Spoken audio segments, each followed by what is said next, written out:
What is the risk of triple-negative breast cancer recurrence?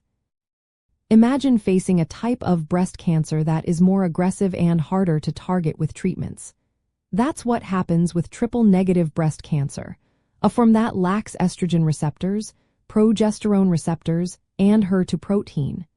Because of this, it doesn't respond to some common targeted therapies, making treatment more challenging.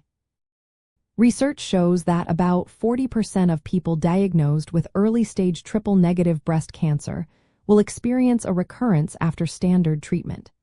Most of these recurrences happen within the first 3 to 5 years after diagnosis. On the other hand, around 60% of patients stay disease-free beyond 5 years, which is a positive sign for many. Recurrence can happen in different ways.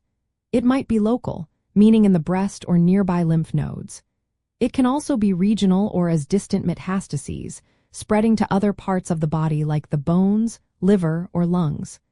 Studies indicate that about 21% of patients face locoregional recurrence and nearly 30% develop distant metastases.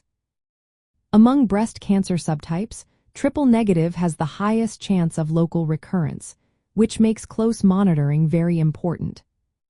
Several factors influence the chance of recurrence. Larger tumors and higher cancer stages tend to increase the risk. If cancer has spread to lymph nodes, that also raises the likelihood of relapse. Younger women often face a higher risk as well. Interestingly, tumors with more tumor-infiltrating lymphocytes, which are immune cells present in the tumor, are linked to a lower chance of recurrence and better survival. This suggests that the immune response plays a role in prognosis. Currently, doctors cannot predict with certainty which patients will experience a recurrence. Because of this, many patients receive aggressive chemotherapy to reduce the chance of relapse. Ongoing research is exploring ways to personalize treatment based on the molecular and immune features of each tumor.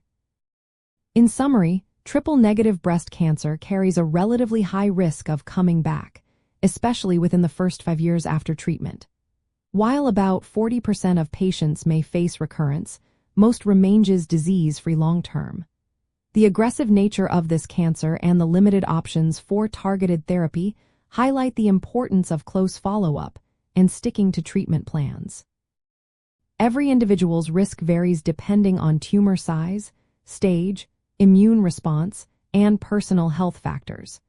That's why it's essential to work closely with healthcare professionals to develop a tailored approach to managing this complex disease.